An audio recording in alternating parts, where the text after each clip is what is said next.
Kung minsan, ang katahimikan pala ay may itinatagong kakaibang kaguluhan na hindi mo akalaing magdadala sa'yo sa isang nakakakilabot na karanasan. Iniwan mo ang trabaho mong tagapagpatupad ng kapayapaan, pero magiging mitya rin pala ng isang labang pasikot-sikot at nagsasangkot ng mga nilalang ng kadiliman, mga aswang. Ganito ang karanasang ibabahagi ko sa inyo. Isang hindi biru-birong karanasang sigurado kong hindi ninyo gugustuhin maranasan. Mapagpalang araw po pala sa inyo, Sir Blair, at sa mga giliw ninyong tagapakinig sa inyong mga YouTube channel na The Voice Addict at mga kwento ni Apong Isaac. Ako nga po pala si Dilbert, 50 anyos at isa ng retiradong sundalo. Maaga akong nagretiro dahil mas gusto ko na tahimik ang aking buhay. Dati akong nakaistasyon sa Mindanao at maraming beses nang kumalaban sa mga rebelde at terorista doon. Nagbalik ako sa amin sa Visayas, pero hiwalay na ako sa pamilya. Ngunit yun ay para sa kanilang kaligtasan. Hindi natin alam ang mga pwedeng mangyari. Sa isang bagong retiro pa lamang, ipinangangamba kong baka may lihim na nagmamanman sa akin o ano pang may masamang balak sa akin, kaaway man o hindi. At ayaw kong madamay ang pamilya ko.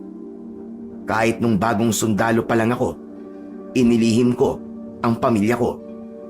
Mahal na mahal ko sila, kaya sobra ko silang pinoprotektahan. Naiintindihan naman ako ng pamilya ko at suportado naman nila ang ginagawa ko. Nagpasya kong sa isang gubat manirahan at nahanap ko naman yon sa isang baryo na liblib na itago na lang natin sa pangalang Baryo Minunggul. Tahimik ang mga tao sa baryong yon. Palibhasa ay hindi naman ganun karami ang naninirahan. May pagka-misteryoso sila, pero mukhang mababait pa rin kahit papano. Dala ko ang owner type jeep ko. Nilinis ko ang medyo paloob na parte ng gubat para maipasok ko ang sasakyang naglalaman ng mga kailangan ko na magtatagal ng mga ilang buwan. Nagtayo ko ng munti ngunit matibay na kubo. Ang unang gabi ko sa gubat na yon ay naging maayos naman. Ayos. Ito talaga ang gusto ko. Kakaiba ang katahimikan. At ang maririnig lang ay masayang huni ng kalikasan na sobrang nakaka-refresh talaga. Ang sarap sa pakiramdam. Ang sarap-sarap. Pero, nang ikalawang gabi, ay medyo naalarma ako nang may narinig akong kakaibang mga kaluskos sa paligid. Nang lihim akong magmanman sa may labas, ay may napansin akong isang gumagala na anino. Mukhang anino yata ng tao yun ha. Teka, tao nga ba? Di lang pala ako nag-iisa rito. Dali-dali akong muling pumasok sa kubo at inilabas ang luma kong rifle at nagsuksok din ng jungle knife sa may bewang ko. Kumuha rin ako ng flashlight. Nasisindihan ko lang kung kailangan. Medyo sanay din naman ako sa dilim. Konting galaw lang ay nakikita ko kagad. Nang muling paglabas ko ay nagulat pa ako nang makita ko ang isang batang lalaki na nakatayo sa may pintuan ng kubo. Tansya ko ay mga nasa edad 12 ito at maganda ang pangangatawan. May hawak itong parang lalagyan ng sorbetes. Magandang gabi po sa inyo, sir. Sino ka, bata? At anong ginagawa mo sa gubat na ito? Iniangat ng bata ang hawak nitong lalagyan ng sorbetes na may takip. Bahagya pa nitong binuksan para ipakita ang laman. May dala po akong ulam para sa inyo, sir. Ako nga po pala si Louie. taga dyan lang po ako sa baryo. Malapit po sa may gilid lang po nitong gubat ang bahay namin, ng Lola Soraya ko. Nakita ka raw po niya nang minsang mangalap po siya ng mga halamang herbal. Isa pong albularyo si Lola. Kahit medyo duda ko, ay tumangu-tango na lang ako sa tinuran ng bata. Medyo nagtataka ko kung paanong nakakakita ito sa dilim, sa gubat, gayong wala itong dalang kahit na anong ilaw. Wala rin namang buwan sa kalangitan, pero para namang nababasa nito ang isip ko dahil sa sumunod nitong sinabi. Siya nga po pala, sir. Baka nagtataka po kayo. Sanay na po kami ni Lola sa dilim po ng gabi rito sa gubat. Saka, kaya rin po wala akong dalang ilaw ay para po hindi ako mapansin na mababangis na hayop o ano pa man pong nilalang na meron dito. Saka, meron pong ipinabibilin si Lola sa inyo. Anong bilin? Tsaka, bakit kailangan sa gabi mo pa sasabihin sa akin? Ano nga po pala ang pangalan niyo, sir? Hindi ko pa po alam ang pangalan niyo eh. Dilbert. Dilbert ang pangalan ko. Sir Dilbert, mag-iingat daw po kayo rito sa gubat. May mga aswang po kasing nagkukuta sa gitna ng gubat eh. Ligtas pa naman daw po kayo rito sa parting ito ng gubat. Hanggang malayo pa kayo sa pinakapusod. Pero dapat pa rin daw po kayong maglagay ng mga pangontra sa mga aswang sa paligid ninyo. At baka mamaya may maligaw daw po dito at biktimahin kayo. Ganun ba? Salamat ha. At pinagbilinan niyo ako rito. Huwag kayong mag-alala.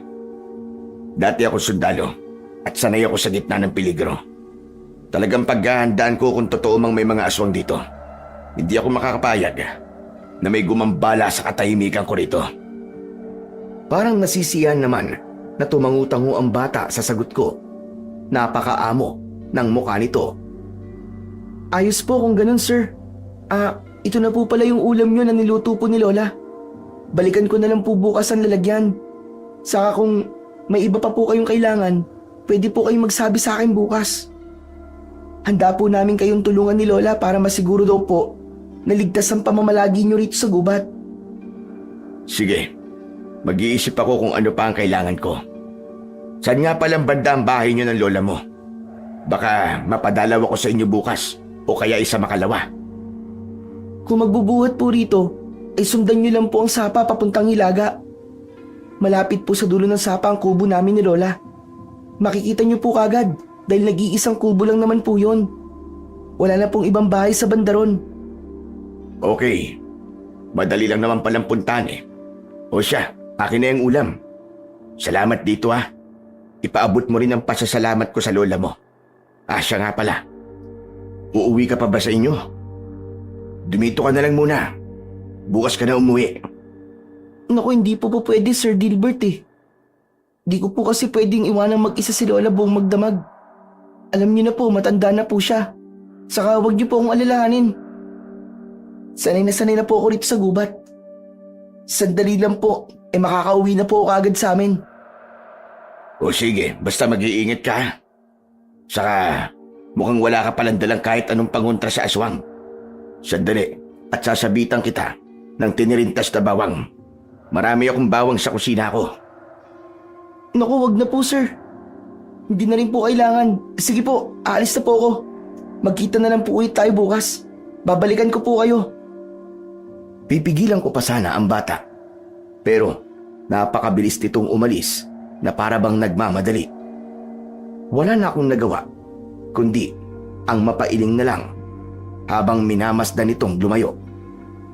Parang may kakaiba naman sa batang yun. Parang may mali na ewan. Wes, kung ano man ang mali, malalaman at malalaman ko rin yun. Ewan ko, pero hindi ko inulam ang bigay ng batang yun nang maghapunan ako. Itinabi ko lang ito at balak itapon kinabukasan. Nang sumapit na ang kinabukasan, hindi pa man sumisikat ang araw, ay lumabas na ako para itapon ang ulam na yun. Naghukay ako sa likod ng kubo ng pagbabaunan ko ng ulam. Habang ginagawa ko yun, ay nakarinig ako ng pagaspas ng mga pakpak na una ay mahina lang, pero biglang palakas ng palakas. Wakwak yata yun ah. Mukhang nasa malapit lang kanina. Lumayo siguro nang makita akong lumabas o kaya'y talagang pauwi na. Totoo nga yatang pugad ng mga aswang ang gubat na ito. At mukhang sinisimulan na akong puntiryahin.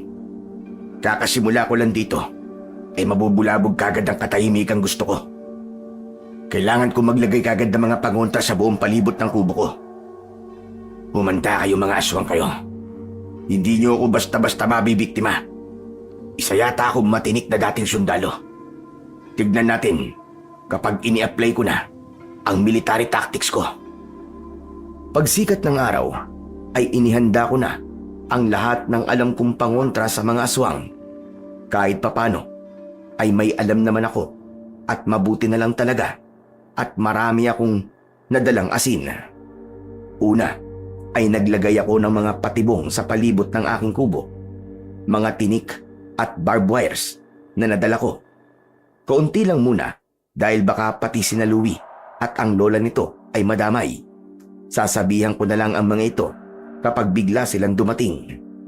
Ang palibot din ng kubo ay sinabitan ko ng pinagpira-pirasong mga butil ng bawang. Nagbudbud din ako ng asin sa palibot.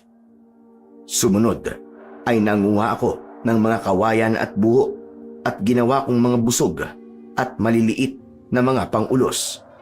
Gumawa rin ako ng shotgun na gawa sa buho at ang ibabala ko ay binilot na asin sa dahon ng makabuhay na swerteng nakakita ko ng ilang tanim sa paligid.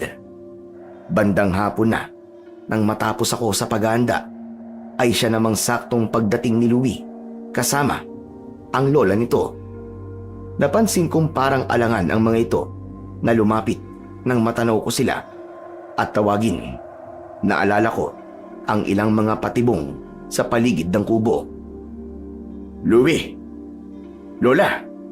Abay nandiyan pala kayo. Halika kayo rito sa kubo ko. Alalayan ko pala kayo at may mga patibong akong inilagay sa paligid. Ituturo ko sa inyo kung nasaan ang mga ito at kung ano ang palatandaan para maiwasan ninyo sa tuwing dadalawin niyo ako rito. Aba, talagang naghanda ka pala iho para sa posibleng pagsalakay ng mga aswang. Mahusay kung ganon. Sir Dilbert, lola ko po pala si Lola Soraya. Lola, Dilbert po ang pangalan ni Sir. Dati raw po siyang sundalo. Nako, ikinalulugod kitang makilala iho. Pinatuloy ko muna ang maglola sa lilim ng kubo ko. Bago ko sila tuluyang kinausap, napansin kong parang hindi sila mapakali nang paupuin ko sila sa bangkong kawayan. Pero inisip ko na lang na baka ganun lang sila sa harap ng bagong kakilala. Naalala ko ang hinugasan kong pinaglagyan ng ulam na inihatid ni Louie nung nagdaang gabi. Sandali ko itong kinuha at iniabot sa kanila. Salamat po Lola Soraya sa napakasarap na ulam na niluto ninyo. Masarap po pala kayong magluto. Aba, talagang masarap po magluto si Lola, Sir Dilbert. Wala po siyang katulad. Sos, pareho kayong bolero. Palibhasa pareho rin kayong lalaki. Ay siya nga pala Dilbert iho. Wag na wag ka palang papasok sa pinakapusod ng gubat na ito. Mas maiging dito ka na lang sa medyo gilid.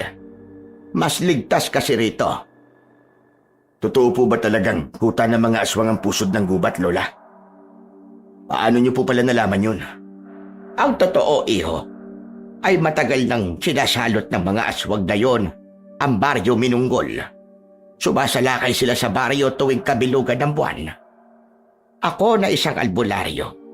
Ang mga katulad ko, ang tanod ng baryo para pigilan ang pagsalakay ng mga aswang. Magagaling at tuso mga hayop na mga aswang na yon dahil sila ay militanteng mga aswang. Ano kanyo? Militanteng mga aswang? Oo, iho. Tama ang dinig mo. Mga sundalong aswang sila. Ibig ko sabihin mga sundalo lang sila dati, pero kalaunan ay naging mga aswang. Hindi ko nga alam kung paano silang naging mga aswang. Armado din sila. Ewan ko na lang sa ngayon kung may natitira pa silang mga armas. Sa ilang beses na rin kasi naming nakipaglaban sa kanila, ay nakakakumpiska kami ng kanilang mga armas. Pero nahihirapan pa rin kaming talunin sila. Hindi ko alam kung paniniwalaan ko ba ang kwento ni Lola Soraya. Parang imposible naman kasi na may aswang na sundalo. At kung may maipapakita siyang mga armas na nakumpiska raw nila, siguro ay saka lang ako maniniwala. Isa pa, naisip ko ang tunog ng wakwak kaninang madaling araw. Baka normal na mga aswang lang ang talagang tinutukoy nito. Alam ko, iho, na hindi ka basta-basta maniniwala sa kwento ko. May mga pruweba ko. Sa bahay ko ay bumisita ka minsan at ipapakita ko sa iyo ang ilang mga armas na nakumpiska namin sa militanteng mga aswang. Sundalo ka mismo, hindi ba? Kaya sigurado kung matutukoy mo kung lehitimong sa sundalo ang mga yon o hindi. Ngayon na kaya ho tayo bumisita sa inyo. Gusto ko po talaga makasiguro. Ay, pero hindi mo na sa ngayon, iho. Lalo at hapon na. Kulang 1 oras na lang ay magdadapit hapon na. Delikado nang nasa labas pa tayo sa mga oras na yon. Bukas ng umaga ka na lang siguro bumisita. Lola, kung sumaglit po kaya ako sa kubo natin at kumuha ng armas na sundalong nakumpiska natin noong nakaraan. Dako, wag na, apo. Mabilis lumipas ang oras kapag hapon na. Paano kung sa pagbabalik mo ay matiyempohan ka ng militanteng aswang na nagmamasid na pala rito sa parting ito? Sakasaglit na lang ay kailangan na rin nating umuwi kagad. Sasabihin ko na pala sa iyo, Dilbert, kung ano talaga ang sadya ko kaya pinuntahan ka namin ngayon. Ano ho yun, Lola? Natutuwa ang baryo namin na isa kang dating sundalo, iho. Ikaw ang kailangan na makatulong sa amin para matalo ang militanteng mga aswang na nagkukuta sa pusod ng gubat na ito. Nasa iyo ang pag-asa namin kasi ay isang militante lang din ang tiyak na makakatalo sa kanila. Siyempre, ay alam mo kahinaan ng kapwa mo militante. Buong baryo ay hihimukin kung tulungan ka sa laban naming ito.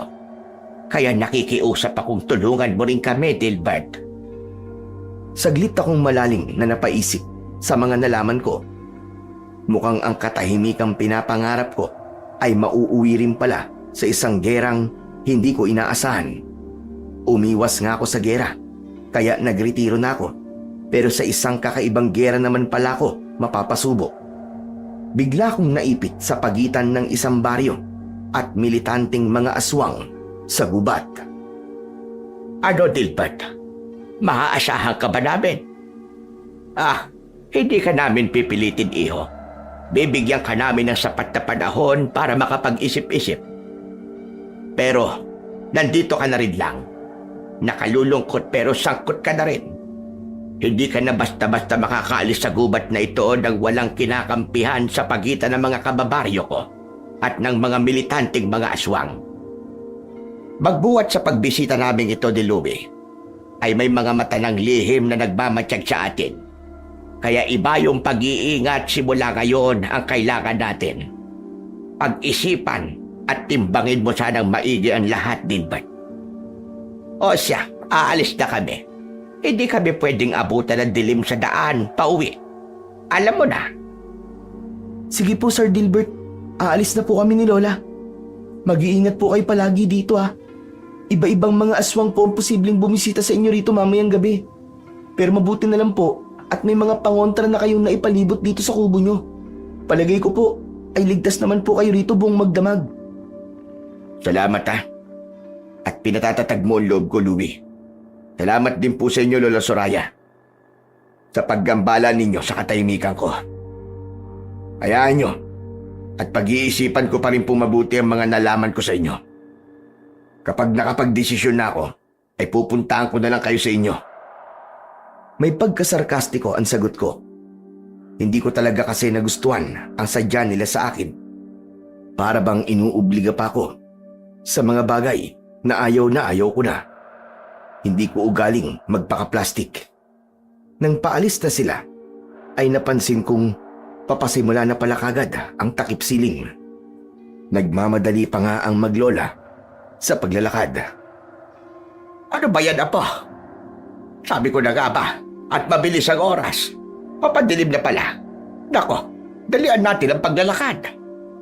Relax lang po kayo, Lola. Ako pong bahala sa inyo. Palinga-linga ang dalawa at pati sa taas ng mga puno ay tumitingala. Hanggang sa maya-maya ay napansin ko mula sa itaas ng isang mataas na puno, may nilalang na maingat na bumababa. Lumalaylay ang dila nitong nagsasangang parang ahas. Isang tiktik. Halatang nakaabang ito sa maglola. Naalerto ko ng sandaling yun at mabilis na kinuha ang ginawa kong shotgun sa loob ng kubo. Nagbulsa rin ako ng ilang balot ng asin sa dahon ng makabuhay bilang pambala. Paglabas kong muli ay saktong patalon na dadambahin na sana ng tiktik si Louie, pero naging mabilis ang reaksyon ko. Kaagad kong inasinta ang tiktik. Nang umangang pa, pinatamaan ko ito sa mismong bunganga. Kaagad nalaglag ang nilalang na yon na umaatungal habang umuusok ang bungangang nasabugan ng asin. Gulat na gulat at takot na takot naman ang maglola sa kanilang nasaksihan. Takot silang lapitan nito. Pesting tik-tik na ito. Hayan, buti nga sa iyong hayop ka. Akala mo naman ay basta mo na lang kami makakanti na maglola. Balas mo na lang dahil may tagapagtanggol kami. Buti nga sa'yo. Hayang kasi. Ayaw ninyong sumunod eh. Biglang siniko ni Lola Soraya si Louie, kaya napahinto sa pagsasalita ang bata. Ako naman ay napakunot ng noo. Mabilis ko silang nilapitan para tuluyang patayin ang tiktik na noon ay kumikisay-kisay na. Ano bang sinasabi mo, Apo? Tumigil ka nga. At baka kung ano na naman ang masabi mo. Hay, nakukan talaga. Lumayo kayo sa tiktik na yan, delikado. At baka makawit pa rin kayo ng matatalas niyang mga kuko. Tumalikod kayo at tatapusin ko na siya. Sumunod naman sa akin ang maglola. Pagkatalikod nga nila, ay kagad kong inilabas ang pang-ulos ko na gawa sa buho. Makaraan, ay pabigla kong kinalawit ng braso ko ang leeg ng tiktik mula sa likuran nito. Sabay tuhog kagad ng pang-ulos sa ilalim ng panga nito at isa pang tuhog sa tapat mismo ng puso nito. Kaagad bumulagta ang tiktik at wala ng buhay. Nang marinig ni na Lola Soraya at Louie ang huling pag-igik ng tiktik, ay agad lumingon ang mga ito. Nanlaki ang mga matang nakatitig sa tiktik na naliligo sa sariling dugo. Patay na siya. Pero para mas makasiguro tayong hindi na ulit siya mabubuhay pa. Teka, may ibibigay pala ako sa iyo, Dilbert. May dinukot ang matanda sa bulsa ng suot nitong mahabang palda. Isang pahabang bagay na nababalot ng itim na tela. Ano ho yan, Lola Soraya? Ah, alam ko po yan. Ang punyal na pantapos ng buhay ng aswang. Punyal na pantapos ng buhay ng aswang? Hay nako, Louie. Kahit kailan ay napakaluwag talaga niyang bibig mong bata ka. Tumahimik ka nga at hayaan mong ako ang magsalita. Sorry naman po, Lola. Di na po mauulit. Isa pa, Apo. At baka sa'yo ko biglang magamit ang punyal na ito. Sige ka. Ano, gusto mo ba yon? Naku, wag naman po, Lola. Apo niyo po ako ah. Wag niyo po akong itulad sa tiktik na yan. Saka, hindi na po talaga mauulit. Sorry na po. Ay siya, manahimik ka na. Kung hindi talagang malalagot ka sa akin mamaya. Dilbert, tama. Ito nga ay punyal na pantapos ng aswang. Kapag itinarak mo ito sa puso ng napatumba mong aswang, ay kaagad uusok ang katawan nito at unti-unting maaagnat hanggang sa maging abot. Sa bawat mapapatumba mong aswang, ay yan ang pantapos mo. Sa ganung paraan, ay hindi na talaga sila mabubuhay pagbuli. Nahihiwaga ang nakatingin lang ako sa punyal na iniabot sa akin ni Lola Soraya. Napansin kong parang nanginginig pa ang kamay ng matanda. Buksan mo at tapusin mo na ang tiktik na yan. Posible pang mabuhay yan. Kahit natuhog mo na sa puso yan. lalo kapag nakuha ng mga kalahi niya ang katawan niya. Tinanggal ko ang balot ng punyal at tumambad sa akin ang makinang nitong talim. Udyok ng kuryosidad kung totoo nga ang sinasabi ng matanda, ay kagad ko nga itong itinarak sa dibdib ng tiktik. At totoo nga, kaagad umusok ang katawan nito at nagsimulang maagnas at maging abo.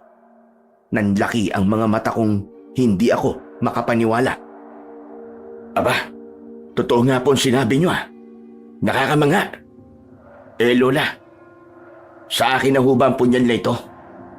Sa ngayon, ikaw muna ang tagapagdala niyan, iho.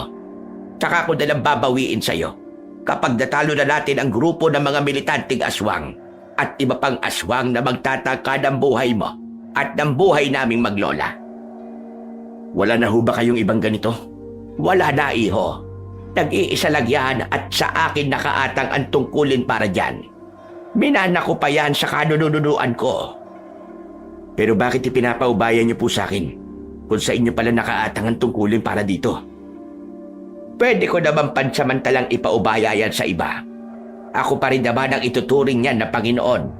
Kusang babalik sa akin yan. Kapag nalubos na ang layunin nito na naaayon sa kagustuhan ko, tutulungan ka niya na lipunin ang mga aswang na kailangan lipulin. Hanggat tutulungan mo rin kami at ang buong baryo minunggol.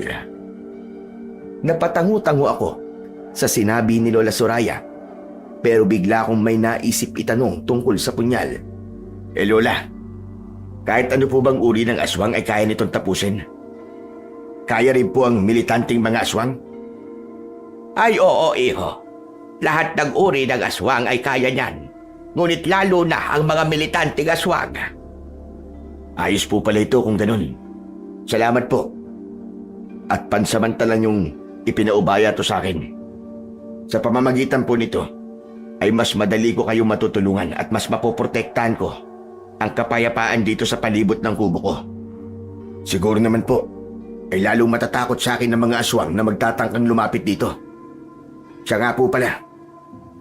Sa kubo ko na lang po muna kayo magpalipas ng gabi. Magdidilim na po at delikado na kayo sa daan. Bukas ng umaga na lang po kayo umuwi. Saglit na nagpalitan ng mga tingin ang maglola. Parang alangan sila sa inaalok ko para sa kaligtasan nila. Lola, anong sasagot niyo? Papayag po ba kayo? Kung hindi lang siya na nakakahiya sa'yo, iho. Pero sige, ikaw na ang nag-alok. Bakit pa kami tatanggi? O siya, magmadali na tayong pumasok sa kubo mo. Parang nararamdaman kong may umaaligid-aligid rito sa atin. Sandali kong pinakiramdaman ang paligid at mukhang totoo ngang may kakaibang mga kaluskos. Para ding may naririnig akong maihinang ungol na kung anong nilalang. Aba, mukhang tama kayo, Lola. May naririnig nga akong mga kaluskos na papalapit dito sa atin. Magmadali na po tayo kung ganun. Mukhang mga militanteng aswang po ang umaaligid.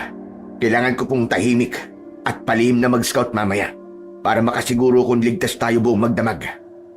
Mabuti nga na gawin mo yan, iho. Pero mukhang hindi mga militanteng aswang ang umaaligid sa atin. Sigurado kung mga pasaway na mga aswang lang ang mga yan. Hulihin mo mga salot na yan at tapusin mo kagad sa pamamagitan niyang binigay kong punyal. Posible pang maging hadlang ang mga yan sa pagharap mo sa totoong mga kalaban na mga militanteng aswang. Paano po kayo nakakasiguro na mga pasaway na aswang lang ang mga umaaligid? Tatanda kong ito ay kabisado ko na ang kilos at amoy ng mga aswang na yan. Pati ang mga militanteng aswang ay kabisado ko na rin. Kaya wag mo sana akong pagdududahan, iho. Kung sa bagay nga ho, hindi ko nga po kagad naisip yun. Pasensya na po kung napagdududahan ko kayo. Alam nyo na, hindi ko pa po kabisado ang gubat na ito. Naiintindihan naman kita, iho. Wala tayong problema doon. Ang importante ay nagkakaintindihan na tayo ngayon. Maya-maya ay napansin ko si Louie na parang walang katapusan ang pagsuri sa kabuuan ng kubo ko. Bawat sulok ay tinitig ng maigi at parang may kung anong kinatatakutan. Todo kapit pa ito kay Lola Soraya Nang pansinin ko ito, ay para bang napakislot pa ng bagya. O Louie, anong meron sa kubo ko? At bakit parang may kung ano kang kinatatakutan? Naku Sir Dilbert, hindi po sa natatakot ako. Parang nalulula lang po ako sa mga gamit nyo bilang isang sundalo. May kung ano-ano pa po pala kayong mga gawang sandata dito. Talagang handang-handa po pala kayo ah. Abay, ano pa ba aasahan mo sa isang dating sundalo, Apo? Malamang na talagang laging handa mga sundalo. Kaya sabi ko nga, siya talagang makatutulong sa atin laban sa mga militanteng aswang. Pati tayo mga taga-baryo ay maraming matututunan sa kanya. Hindi po ba kayo natatakot kay Sir Dilbert, Lola? Abay, bakit naman ako matatakot sa taong makakatulong sa atin? Tsaka isa pa, poprotektahan niya ang baryo natin. Kakampi natin siya laban sa mga pasaway na aswang at sa mga militanteng mga aswang. Makakatulog po kaya tayo ng maimbing dito, Lola? Saka, paano po ang hapunan natin? Bigla kong sumingit sa tanong na yon ni Louie. Sa hapunan po pala natin, Lola Soraya. Huwag niyong alalahanin. Sabihin niyo lang po kung ano ang gusto niyong ulamin at ihahanda ko. Marami po akong stock sa kusina. Tungkol naman po sa tutulugan niyo, kaya na lang po muna sa may katre kung may kutsyon para komportable kayo. Sa lapag na lang po ako matutulog sa sala. Mga bisita ko kayo, kaya dapat na komportable kayo rito. Nako, napakabait mo naman, iho. Ito kasing apo ko na ito. Saksakan talaga ng arte ko minsan. Huwag mo na lang ito ganong pansinin. May kakaibang allergy ito eh. Allergy sa kaartehan. Ay, ewan ko ba kung kanino nagmana ito. Ako na lola niya ay hindi naman maarte. Pati mga magulang niya nung nabubuhay pa ay pareho din namang walang kaartehan sa katawan. Itong mokong lang talaga na ito ang naiiba sa aming lahat. Madalas ko nga mapagalitan ito. Lola naman, kung ano-ano kagad ang ikinuwento nyo kay Sir Dilbert. Baka mamaya isipin yan binabai ako. Bakit kasi ang arte-arte mo? Ituwid ko lang ha, Dilbert. Lalaki itong apo ko. Sadyang ganyan lang siya kaarte. Naiintindihan ko po, Lola. Saka bata pa po kasi itong si Louie. Kapag nagbinata na po yan, ay paniguradong mawawala po ang kaartehan niya. Ano nga ho palang gusto niyong ulamin? Sandaling nag-isip si Lola Soraya bago sumagot. Napasulyap pa ito sa banda ng kusina ko. Ano nga ba ang madaling lutuin? Yung madali lang siya nang nguyain, iho. Ayoko ng mga ginisa-ginisa. Kung may mga gulay karyano, may mga talbos, ayos na sa amin ng apo ko ang nilagang gulay, iho. Ayaw namin ng mga bonggang ulam o mga ulam pang mayaman. Ayos ho. Marami po akong gulay sa kusina. Sige, dun po muna kayo sa kwarto. At ihahanda ko lang po ang panghapunan natin. At pagkatapos natin kumain, ay mag-i-scout na po ako sa labas. Magbabantay na rin po ako hanggang maghating gabi. Sisiguraduhin kong ligtas tayo dito.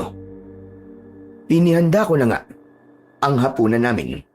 Ang maglola ay nagtungo sa kwarto ko. Napansin kong maingat na maingat ang bawat pagkilos nila na para bang may hindi ako nakikitang delikado para sa kanila. Dahil nahihiwagaan ako sa mga kilos nilang yon, ay palihim ko silang inobserbahan. Panaka-naka akong sumusulyap sa banda nila habang nagkwekwentuhan sila. Maya-maya ay parang may iniabot si Lola Soraya kay Louie na isang botelyang hindi ko alam kung ano ang laman. Nakita kong naglagay ang bata ng konti sa palad nito at inihaplos sa mga kamay, leeg, batok at paa. Maging si Lola Soraya ay ganun din ang ginawa. Naisip kong baka espesyal na langis lang yun o kaya naman ay pangontra sa aswang. Nang mag-aya na akong kumain, ay hindi ko maipaliwanag ang amoy ng langis na ipinahid nila sa kanilang balat. Hindi ko matukoy kung langis ng anong halaman yon. Para siyang amoy langis ng niyog na hinaluan ng matapang na amoy na makati sa ilong. Itatanong ko sana ang tungkol doon, pero katakatakang biglang nawala sa isip ko. Hanggang sa namalayan ko na lang, natapos na pala kaming kumain at sinisinop ko na ang pinagkainan. Ay nako, salamat sa hapunan na inihanda mo, iho. Talagang nabusog kami ng apo ko. O siya, pwede na siguro kami magpahinga sa kwarto mo, iho. Ikaw naman, ay mag-iingat ka sa pag-i-scout mo, ika mo mamaya. Lahat ng mga pag-aasta at swag na makakaharap mo, ay wag na wag mo silang hahayaang makaligtas. Tapusin mo sila na punyal ko. At kung may makita kang militanting aswang na naligaw sa banda rito, ganun din. Patayin mo agad. Hindi pwedeng makakabalik sila sa pusod ng gubat at ibalita na narito ka. Abay, mahirap na. Huwag ho kayo mag-alala, Lola. Akong bahala. Tahimik po akong kumilos sa dilim. Hindi rin po talaga ako papayag na mabulabog ang tulog nyo ngayong gabi. At tahimik na nga akong nag-scout sa labas ng kubo. Pumosisyon ako sa palumpong ng mga halaman sa isang tabi at ginawang ko ng munting lubluban na putik. Sinadya ko yun para kung sakaling kailanganin ay magagamit ko ang camouflage na putik para hindi ako mapansin o maamoy ng mga aswang o iba pang mga nilalang. Dala ko na rin ang mga sandata ko at isang maliit na night vision binocular. Tahimik kong sinuyod ang paligid gamit ang binocular at wala pang ilang sandali ay may nakita na akong ilang aswang na paparating. Ito na. May dumarating na mga aswang. Sinasabi ko na nga ba? At alam na nilang may tulad kong naririto sa gubat. Sisimulan na akong pagtangkaan. Bali 2 grupo ang nakikita ko na nanggagaling sa magkaibang direksyon. 3 sa bawat grupo. Ang unang grupong namataan ko ay parang nagbuhat pa sa baryo. Mga karaniwang aswang na malalangis ang mga balat. Ang ikalawang grupo naman ay parang nanggaling sa kaloob-looban ng gubat. Nanlaki ang mga mata ko nang makita kong higit silang mas malalaking mga aswang at mga maskulado. Nahalata ko rin kagad na militanting aswang ang mga ito dahil sa suot na sira-sira at mukhang luma ng mga uniformeng pangsundalo. Nauunang paparating ay ang mga karaniwang aswang. Ang ikalawang grupo ay mas malayo pa, kaya ang uunahin kong i-take down ng walang kaingay-ingay ay ang unang grupo. Inihanda ko na ang dala kong bamboo spikes na pangulos. Lumublob na rin ako sa putikan. Ang bala kong pag-atake ay gagapang ako sa damuhan at magtatago sa likod ng malalapad na mga puno paabang sa kanila. Iisa-isahin ko sila ng mabilisan hanggat maaari para hindi na sila makagawa pa ng ingay na maaaring makatawag pa ng ibang mga aswang. Nang nariyan na ang mga aswang malapit sa pinagtataguan kong puno, susugurin ko na sana sila pero bigla akong natigilan nang marinig ko sa usapan nila na sina Lola Soraya pala at Louie ang pakay nila. May pinagbubulungan pa silang hindi ko gaanong maintindihan. Basta, ang naintindihan ko lang ay kailangan daw nilang makuha ang punyal na pantapos ng aswang para daw hindi na makapagmayabang si Lola Soraya sa kanilang angkan at para raw sila naman ang mamanginoon sa kanilang mga kalahi. Siyempre, ay nagalit ako sa narinig kong masamang balak ng mga ito. At nang makatunog ang mga ito, na para daw may naaamoy silang nasa malapit lang ang punyal ng matanda, ay doon ko na sila pabiglang inatake. Mabilis ang sunod-sunod kong naging aksyon. Inuna ko ang nakatalikod sa akin. Sinaksak ko ito sa likod sa tapat ng puso gamit ang bamboo spike. Yung baon na baon. Ang ikalawa ay pinagsalikop ko ang mga kamay sa likod nito at sunod-sunod na sinaksak sa leeg hanggang sa matumba. Ang ikatlo naman, nakmasa ng tatakas, ay mabilis kong tinakbo, sabay lundag at sunggab sa ulo nito at buong puwersang iniroll down. Pagkalagpak nito sa damuhan, ay agad kong pinaibabawan at mabilis na inilabas ang punyal na pantapos. Sinaksak ko agad dito sa dibdib bago pa man ito magsimulang umatungal at lumaban ng kalmot. Nang umusok ang buong katawan nito at magsimulang maagnas at maging abo, ay isinunod ko na rin ang 2 na pagsasaksakin ng punyal sa dibdib. Ayos. Mabilis ka pa rin, Dilbert. Salamat din sa punyal na ito ni Lola Soraya. Napakagaling. Ngayon naman ay ang militanteng mga aswang ang pagandaan mo. Muli kong sinilip sa binocular kung nasaan na ang ikalawang grupo. Nakita ko ang isa na itinuturo ang direksyon kung nasaan ako. Mukhang naamoy nila ang usok ng tatlong napabagsak ko. Agad akong kumilos para sila naman ang tambangan. Hindi ko na hihintayin pang tuluyan silang makalapit sa kubo ko. Lumipat ako ng punong pagtataguan at muling sumilip sa binocular. Nasaan ang dalawang kasama niya? Bakit mag-isa na lang siya? Mukhang naghiwa-hiwalay sila. Kailangan kong maging alerto nito. Mukhang alam ko kung paano sila aatake. Ang ginawa ko ay gumawa ako ng panligaw. Dinakot ko ang abo ng tatlong aswang na napatay ko at isinaboy kung saan-saan direksyon. Pagkatapos ay inabangan ko na ang unang militanteng aswang. Akala ko ay walang dalang armas ang unang aswang, pero kumikislap ang isang kamao nitong may asero. Aba, mukhang magaling ang isang to sa close combat ha. Pwes, humanda ka sa bamboo spikes sa punyal ko. Nang makalapit sa pinagtataguan ko ang aswang na yon, ay sinamantala ko kagad ang pagkakataon. Sinugod ko ito mula sa likuran nito. Ginamitan ko ng grappling technique. Sabay kong ipinulupot ang mga braso ko papasok sa kilikili nito at pasalikop sa batok nito, habang ang mga paa ko ay sa mga binti naman ito pumulupot. Ano pat sabay kaming natumba sa damuhan. Ako ang nakapailalim. Mahigpit ang ginawa kong pagkontrol sa malaking katawan ng aswang, at bago pa man ito tangkaing puwersahang tanggalin ang mga kamay ko, ay sabay ko nang itinarak sa magkabila ang gilid ng leg nito. Pailalim sa collarbone ang mga hawak kong bamboo spike. Hindi ko tinigilan ang pagbaon ng mga ito ng malalim hanggang sa huminto sa pagpalag ang aswang. Paghugot ko ng mga spike ay kagad bumulwak ang masaganang dugo sa leg ng aswang. Mabilis ko itong itinulak para makakalas ako. Pagkatapos ay kagad kong tinapos ng saksak sa dibdib nito gamit ang punyal ni Lola Soraya. Umusok ang buong katawan ng aswang at nagsimulang maagnas at unti-unting maging abo. One down. Ngayon ay humanda naman ang dalawa. Humanda ka rin, Dilbert, at baka may iba pang armas ang dalawa na hindi mo nalalaman. Nang sa babaling na ako sa kabilang banda, ay bigla kong natigilan nang makarinig ako ng atungal palapit sa akin.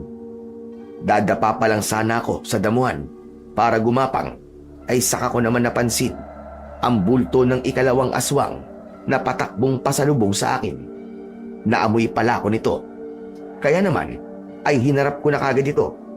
Kaya lang ay medyo natakot ako nang makarinig ako ng kalansing ng kung anong metal, nang parang may kumislap sa tama ng liwanag ng buwan na nakapasok pa rin sa gubat. Ay noon ko lang napansin na may hawak pala itong makapal-kapal at mahabang kadena. Anak ng putya, mukhang mahihirapan ako sa isang to ah. Anong atake kaya magandang gamitin sa isang to?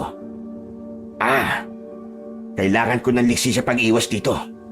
Mukhang kailangan ko naman ng parkour technique dito. Tama, kailangan ko siyang akayin sa parte ng gubat na maraming mabababang mga sanga para magsilbi kong proteksyon at para hindi niya ganong magamit ang kadena niya sa paggampas. At ganun nga ang ginawa ko. Nang susugurin na ako ng ikalawang aswang, ay mabilis akong tumakbo papunta sa masasangang parte ng gubat. Lambitin doon, lambitin dito ang ginawa ko. Nagmukha akong si Tarzan. Sinamantala ko ring gamitin ang mga nakalambitin na matitibay na mga baging. Inihahampas ko ang mga ito para pumulupot sa leeg o katawan ng galit at atat na aswang. Isinabay ko rin ang paghahagis ng bamboo spike at pinunteriya ang mahihinang parte ng katawan nito tulad ng leg at mga mata. Nang matamaan ko ng spike sa pisngi ang aswang, ay lalo itong nagwala at lalong naging mabangis. Napilitan pa itong ihagis ang hawak na kadena sa direksyon ko ng ugod ng lakas. Anak ng putya, kamuntikan na ako ron ah. Mas galingan mo pa, Dilbert. Hindi ka dapat matamaan. Katapusan mo na kapag nagkataon na. Pumuntikan na talaga akong matamaan ng kadena. Mabuti na lang at kagad akong nakatalon pataas sa mas mataas na sanga ng puno. Talagang nabali ang sangang tinamaan ng kadena. Dahil dito ay gumanti ako sa aswang. Magkakasunod na hagis ng bamboo spike ang ipinatama ko rito. Ito sa iyong hayop ka. Matamaan sana ang mga mata mo. At nagtagumpay naman akong matamaan sa magkabilang mga mata ang aswang. Grabing atungal ang ginawa nito habang hipo-hipo ang bamboo spikes na hindi malaman kung huhugutin ba ang mga yon o hindi. Hanggang sa hinayaan na lang nito ang mga spike. Sumunod ay nagwala ito at desperadong inatake ang bawat madaanan nito. Inihampas-hampas nito ang mahabang kadena kung saan-saan. Ako naman, para hindi matamaan, ay lalo pang umakyat paitaas sa puno. Sa huli, sa kakahampas ng aswang ng kadena, ay tumama ito sa isang malapad at matigas na puno. Ang nangyari ay bumalandra ang kadena pabalik at pumulupot sa aswang. Doon na ito tuluyang natumba ng padapa. Ang bamboo spike sa mga mata nito ay lalo pang bumaon dahil doon ay nagkikikisay ang kawawang aswang. Hinintay ko munang tumigil sa paggalaw ang aswang bago ko ito tinapos sa pagsaksak sa likod nito sa tapat ng puso gamit ang punyal ni Lola Soraya. Tulad ng unang aswang, agad umusok ang buong katawan nito na agnas at unti-unting naging abo. 2 down. Isa na lang. Ano naman kaya ang dalang armas ng panghuli? Ang una ay asero. Ang ikalawa ay mahaba at matabang kadena. Baka itong panghuli ay rifle ng dala. Aba, mukhang dito na yata ako talagang mahihirapan ha. Dapat pala ay dinala ko rin ang rifle ko. Baka magdagsaan na rin ng mga aswang maya-maya dahil sa malakas na atungan ng buwisit na dekade ng aswang na ito. Kailangan ko nang magtago ulit at aabangan ko ang ikatlo. Pero napansin kong parang ang mga kaluskos sa paligid ay unti-unting nawawala. Parang nabaligtad ang inaasahan kong magdadagsaan ng iba pang mga aswang. Bigla namang tumahimik. Nakapagtataka. Para makasiguro, ay sumilip ulit ako sa dala kong binocular kung saan saang direksyon ko ito itinutok. Pero mukhang wala na ngang kaaswang-aswang sa paligid. Nang itutok ko naman sa huling direksyon, wala rin akong nakita. Ibababa ko na sana ang binocular nang mapansin kong parang may humawi sa mga halaman. Nang muli kong tutukan ang bandang yun, ay nanlaki ang mga mata ko sa nakita kong lumantad na aswang. Sakto pang tutok na tutok sa mukha ng aswang na yon at hindi ako maaaring magkamali. Pamilyar sa akin ang itsurang yon. Erwin? Si Erwin? Isang militanteng aswang? Si Erwin ay dati kong kasamaang sundalo. Nagkahiwalay lang kami ng madestino ito sa ibang lugar at magkaroon daw ng kung anong voluntary testing unit. Simula noon ay wala na akong naging balita sa kanya. Hindi pwede ito. Paano kung kakalabanin ng dati kong kaibigan? Hindi ko talaga siya kayang patayin. Huhulihin ko na lang siya ng buhay. May mga kailangan akong malaman kung paano siya naging aswang. Sigurado rin akong hindi niya ako basta-basta kakalabanin. Kilala pa rin naman siguro niya ako. May maganda kaming pinagsamahan. Pero paano pala kung kinalimutan niya na yun? Hindi. Hindi yung ganun kadaling kalimutan. Basta, bahala na. Magtatago na sana ulit ako sa likod ng isang malapad na puno. Pero biglang may mabilis na mga kaluskos na papunta sa direksyon ko. Kasunod nito ay nakarinig ako ng boses na nagsasalita. Si Erwin mismo. Alam kong ikaw yan, Dilbert. Naamoy kita. Kilala ko ang amoy mo. Saka anong ginagawa mo rito sa gubat na ito? Hindi ka na dapat pumarito pa. Erwin, ikaw ba talaga yan? Paano ka naging aswang?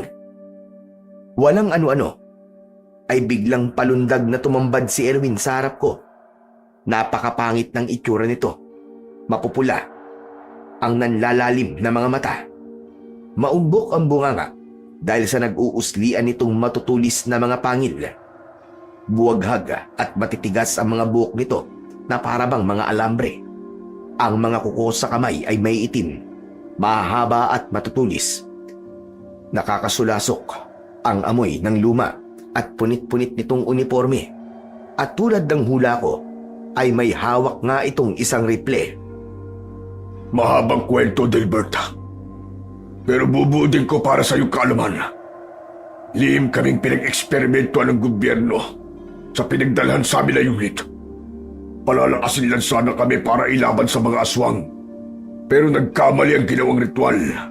Kami sa halipan naging mga aswang. May isang sugo na mga aswang na nakapasok sa unit namin na hindi namin namamalayan. Ito mismo nagsagawa ng ritual.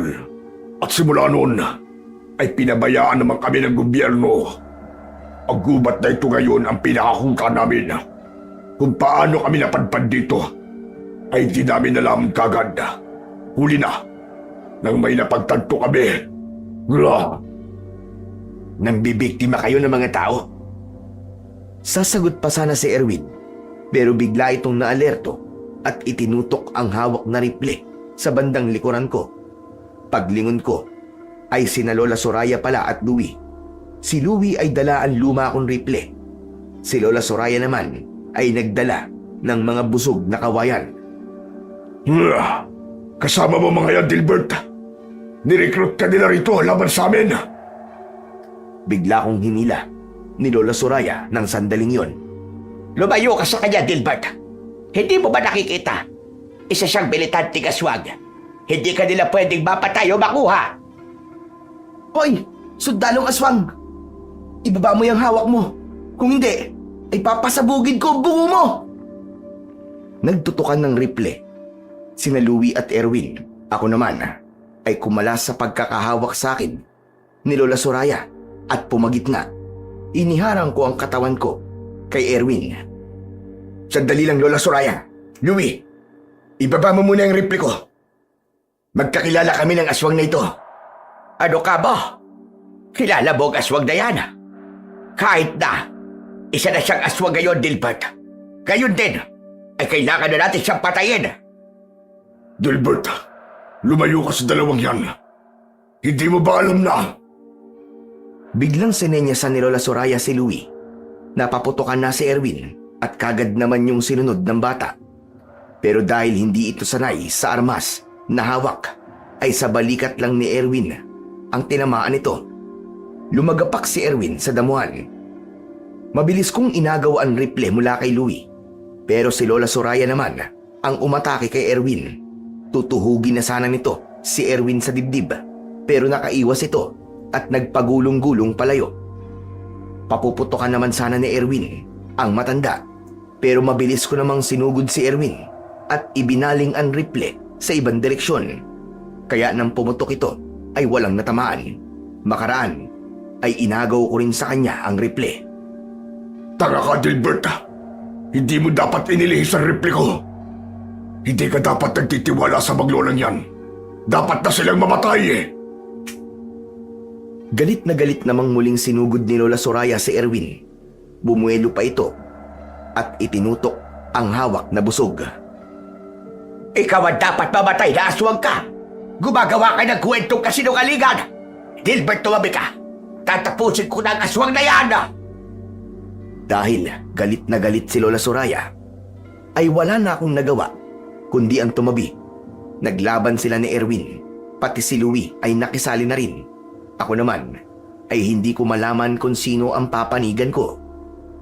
Nang unang makausap ko si Erwin, sa mga mata niya ay nababasa kong katulad pa rin siya ng dati. Matino pa rin mag-isip sa kabila ng nagbago nitong katauhan. Kay Lola Soraya naman ay medyo nagduda ko. Sa pagitan nilang dalawa ay si Erwin ang mas kilala ko. Habang naglalaban sila ay sandali akong nag-obserba. Napansin kong habang tumatagal ang laban ay parang may pinipigilan sa kanilang pagkatao ang maglola. Hindi ko maintindihan pero parang pumupula ang kanilang mga mata. Pabalik-balik na pula at itim. At sa wakas ay nakapagdesisyon na ako kung ano ang dapat kong gawin at kung sino ang mas dapat kong kampiyan. Pero pagbaling ko ay nakita kong napatumba na pala ng maglola si Erwin at pinagtutulungang panatilihing nakadapa sa damuhan. Dilbert, ampun niyan na pagtapos. Dali! Tapusin na natin ang hayop na aswang na ito! Bagya akong tinanguan si Lola Soraya, pero sa likuran ko ay lihim kong inilalabas ang pinakatatago kong matapang na pang-spray. Buo na ang desisyon ko. Nilapitan ko ang tatlo, kunwaring ilalabas ko ang punyal. Dilbert, wag. Maawa ka sa akin. Magkaibigan tayo, hindi ba? Marami tayong magandang pinagsamahan. Huwag mong gawin sa akin to. Sige na, Dilbert. Tapusin mo na ang aswang na yan. Hindi dapat awa ang pairalin mo sa pagkakataong ito. Tandaan mo, aswang siya. At hindi na tulad dating normal na mga tao. Hayop kang matanda ka. Sino nagsabing tao ka? Isa ka rin aswang. Kayo ng apo mo ay mga aswang. Hindi yan totoo! Sinungaling ka! Sir Dilbert, sinungaling ang aswang na yan! Huwag kayong maniniwala dyan! Nang makita kong hindi na makapagpigil pa, si Lola Soraya na noon ay napansin kong sobrang namumula ang muka, ay walang sabi-sabing bigla nitong inagaw ang punyal sa kamay ko. Nataranta naman ako at noon ko na mabilis na inilabas ang pang-spray at pasimpleng inisprayan sa tapat ng ilong ni Lola Soraya bago pa man ito masaksak ng punyal ang takot na si Erwin. Agad na nahilo at nakatulog ang matanda. Bumagsak ito sa damuhan. Isinunod ko na kagad si Louie na noon ay nagtataka sa ikinilos ko. Tapos ay maging si Erwin, pero hindi ganun karami. Nang makatulog na silang lahat sa pang-spray kong pampatulog, ay mabilis naman akong lumayo sandali para huminga. Pinigil ko talaga ang huminga para hindi ako tablan ng spray. Pinalipas ko muna ang ilang sandali bago ko isinagawa ang balak ko sa tatlo. Pare-parehas ko silang hihilahin papunta sa kubo ko at pare-pareho ring igagapos. Wala muna akong kakampiyan sa kanila hanggat hindi klaro ang mga nalaman ko. Sakto namang pagkahila ko sa kanilang lahat sa kubo ay saka naman ako may narinig na sunod-sunod na mga kaluskos sa paligid. Pero hindi makalapit ang mga ito dahil sa mga inilagay kong patibong at pangontra sa palibot ng kubo. Sinilip ko sa binoculars ko kung anong klaseng mga aswang ang nasa paligid. Mga karaniwang aswang yan. Ano kaya ang pakay nila? Ako ba? O sina Lola Soraya at Louie? Totoo kaya ang sinabi ni Erwin na mga aswang din pala maglola? Naaalala ko ang mga napansin ko sa maglola kaninang nakikipaglaban sila kay Erwin. Galit na galit din sila kay Erwin at parang meron talaga silang itinatago at gustong pagtakpan. Kailangan magising kagad si Erwin. Kailangan ko siyang makausap na maayos tungkol sa nalalaman nito sa maglola. Teka, kailangan ko rin palang dobling gapusin ang maglola. Matapos kong maigapos ng maigi ang maglola, ay hinanap ko naman sa camping bag ko kung may nadala ba akong antidote spray para sa pampatulog. Natuwa ako nang may makita kong may laman pa. Agad ko itong ginamit kay Erwin. Nagising din naman ito kagad. Hiningal ito bigla at napaigik dahil sa mga sugat sa katawan na dulot ng maglola. Kaunti na lang ay maghihingalo na ito. Bakit nakagapos ako, Dilbert? Pakawalan mo ako. Saka nasampala ang demonyong maglola. Hayan sila sa harap mo, Erwin. Ginapos ko rin sila. Inisprayan ko sila ng pampatulog. Pati ikaw. Pero ginising kita dahil kailangan kita makausap. Ano ang nalalaman mo tungkol sa maglola na ito? Mga aswang ang mga yan, Dilbert. Ang buong baryo ng Minunggol ay puro aswang ang nakatira. At ang matagdang yan ang leader nila. Totoo ba? Pero humingi mismo sa akin ng tulong si Lola Soraya para labanan kayong mga militanteng aswang. Gusto niya kaming tapusin lahat, Dilbert. Alam mo kung bakit? Bakit, Erwin? Dahil ayaw naming gamitin nila para sa balak nilang pagpaparami ng kanilang lahing aswang. Kaming mga militanteng aswang ay galit din sa kanila. Naalala mo ba yung nabanggit ko, bandang una? Yung palang nakapuslit sa unit namin na nagsagawa mismo ng ritual ay tauhan na matandang huklubang yan. Kaya rin pala dito kami kusang napadpad. Ay kagagawan din ng hayop na matandang yan. Ginamitan niya kami ng mahikang itim. At hindi rin totoong albularyo yan. Peking albularyo yan. Naisip ko pa na kaya siguro nagpuslit yan ang tauhan niya sa unit namin. Ay nalaman siguro niyang dito kami mismo ipapadala laban sa kanila kung sakaling nagtagumpay ang eksperimento. Napatango-tango ako sa mga idinitalye ni Erwin. Pero may kaunting duda pa rin ako. Teka pala, Erwin. May ibinigay sa akin to si Lola Soraya na punyal na pantapos ng aswang. Kung aswang din pala siya, bakit meron siya nito?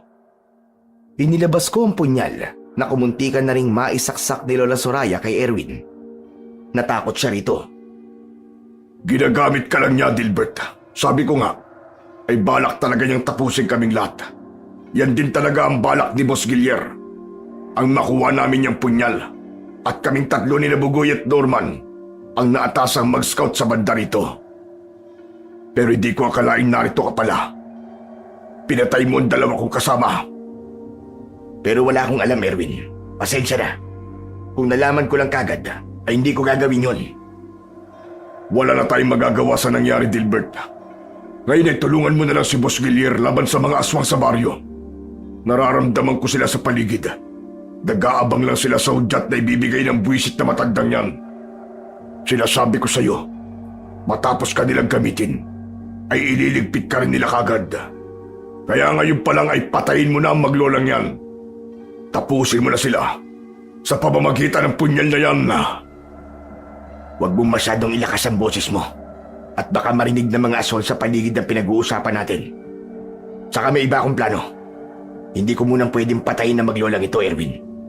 Kung gagawin ko yon, ay matutunugan ng mga kababaryo niya at sigurado kung may plano na kagad silang isasagawa laban sa akin. Pati na rin sa inyo. Ano ba plano mo? Ayoko munang sabihin sa iyo, Erwin. Sensitibo ang plano ko. Hindi pwedeng magbintis. Saka siya nga pala, paano ko matutulungan ng Boss Gilier nyo? Saka, ano bang plano niya sa mga aswang sa baryo? Mabuti at naitanong mo yan, Dilbert. Ang plano ni Boss Gilier ay ang makuha ang punyal na pantapos na ngayon ay hawak mo na. Wag mo na yung hahayaang mabawi pa sa'yo na matandang yan. Kapag nakuha na yan ni Boss, ay madali na lang ang paglusob na plano namin. Oo nga pala, tama. Hindi mo pa pwedeng patayin ang huklubang yan. Huhuliin pala namin yan at pipiliting magsagawa ng ritual para maibalik kami sa dati. Iba-blackmail namin siya para mapilitan siya.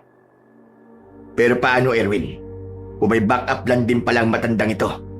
Basta, alam ko matalino ka, Dilbert.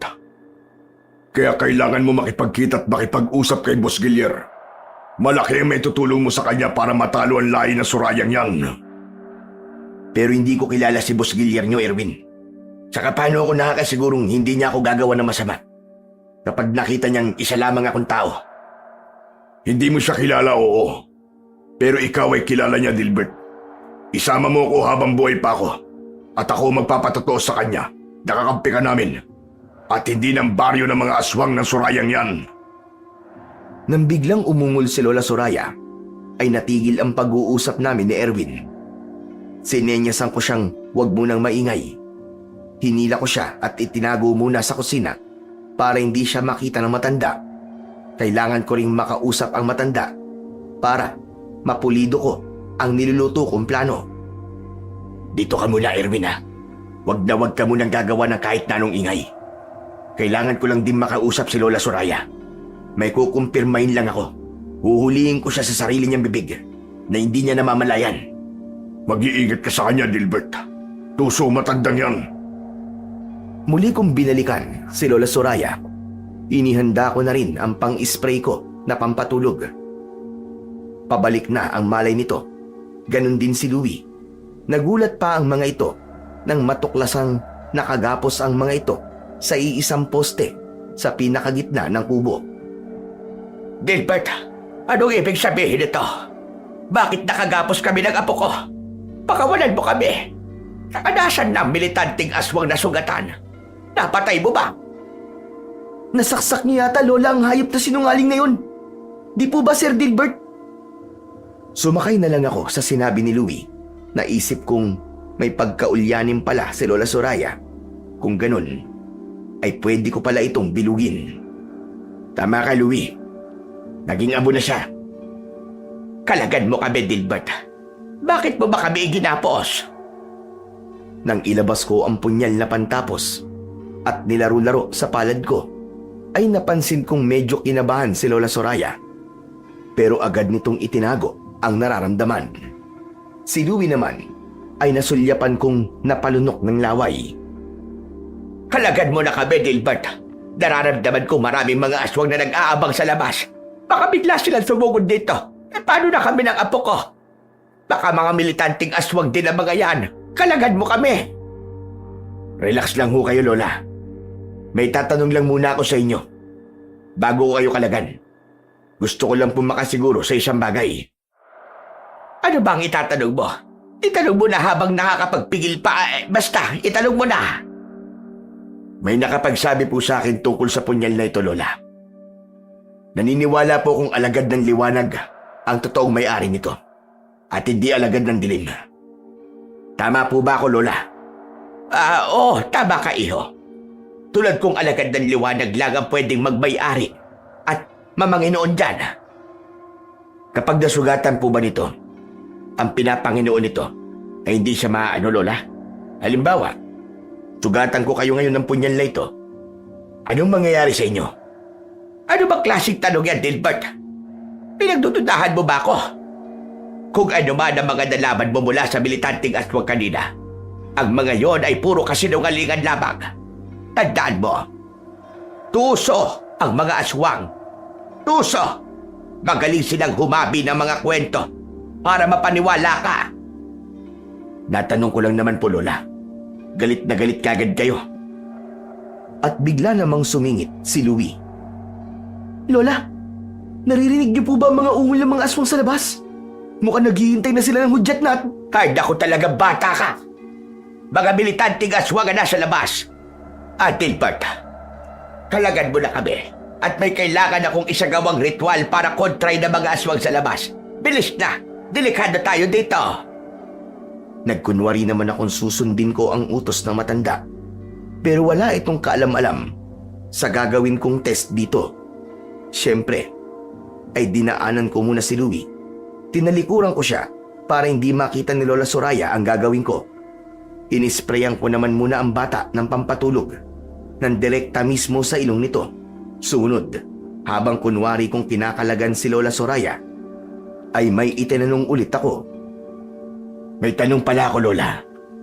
Pagkakaalam ko po, kapag nahuli ang leader ng mga aswang, ay gagawin lahat ng kanyang mga kalahian lahat ng paraan para mabawi siya ng buhay. Tama po ba? Oo.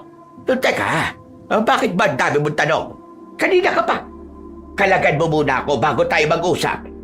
Eto na nga po, kakalagan ko na po kayo. Saka, paano po pala, Lola? Kapag aksidenteng napatay ang leader ng mga aswang, halimbawa po, ay napatay ko ngayon ang leader ng mga militanteng aswang. Ano na po ang mangyayari sa kanyang mga alagad na aswang? Di maghihina ang mga aswang dahil wala na silang leader.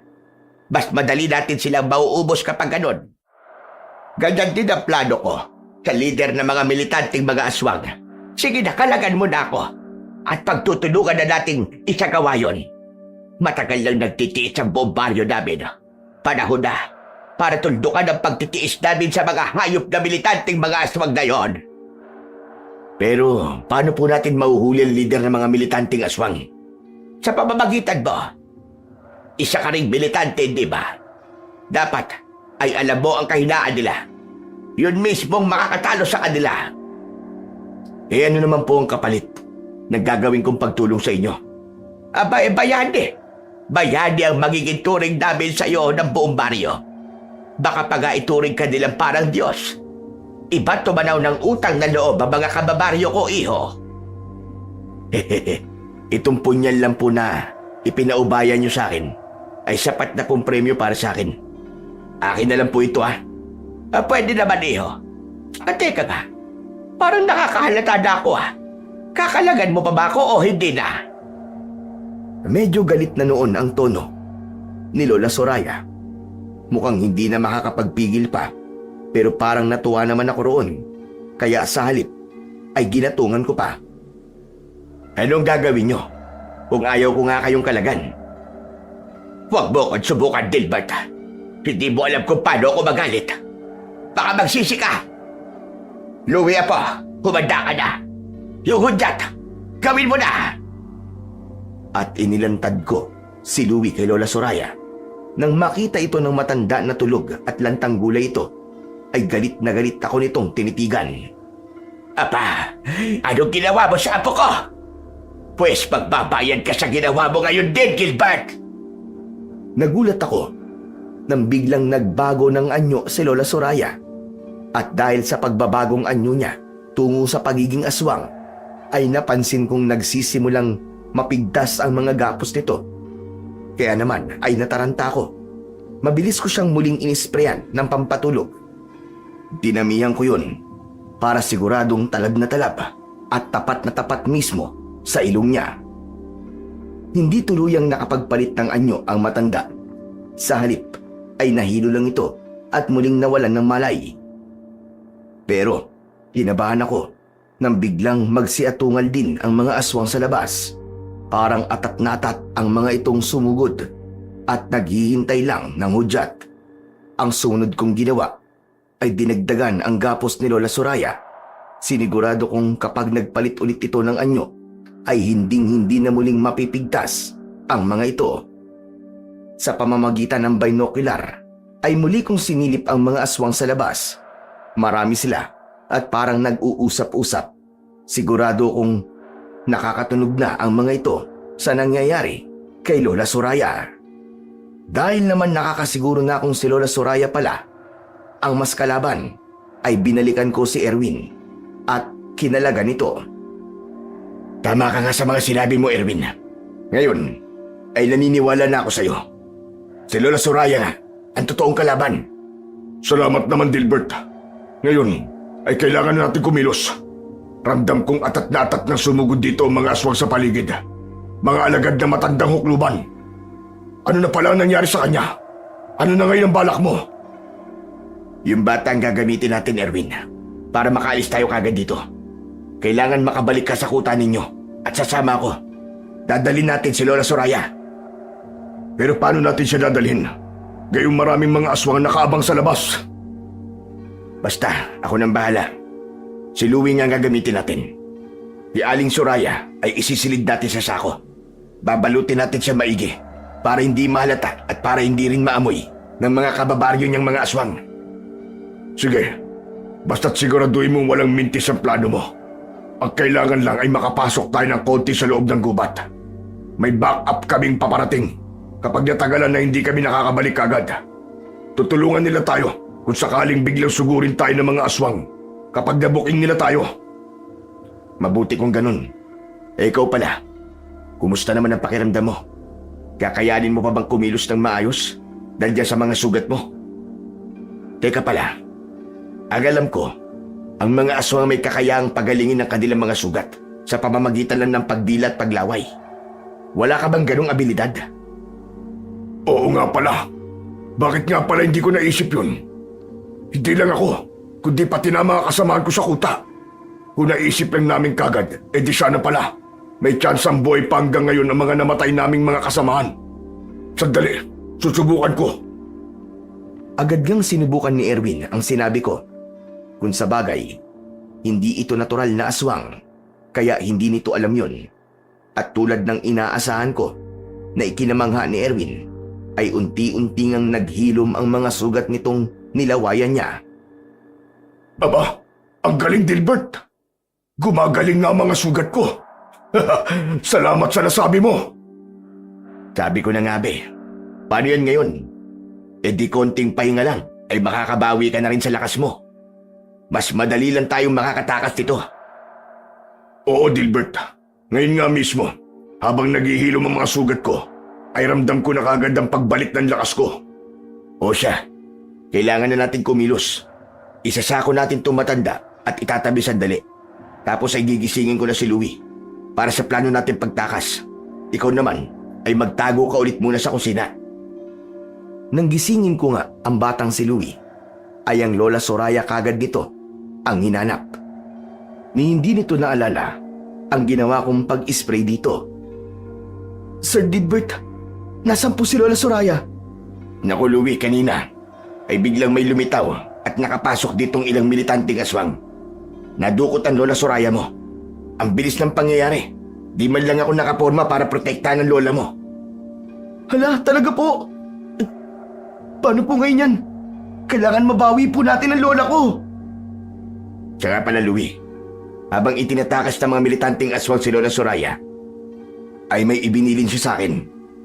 May kinalaman sa'yo. Lumabas ka raw ngayon at pagsabihan ng mga kababaryo nyo na lumusob sa kuta ng mga militanteng aswang sa pusod ng gubat. Kailangan mo raw magmadali. Eh ikaw po, Sir Dilbert, ano pong gagawin nyo?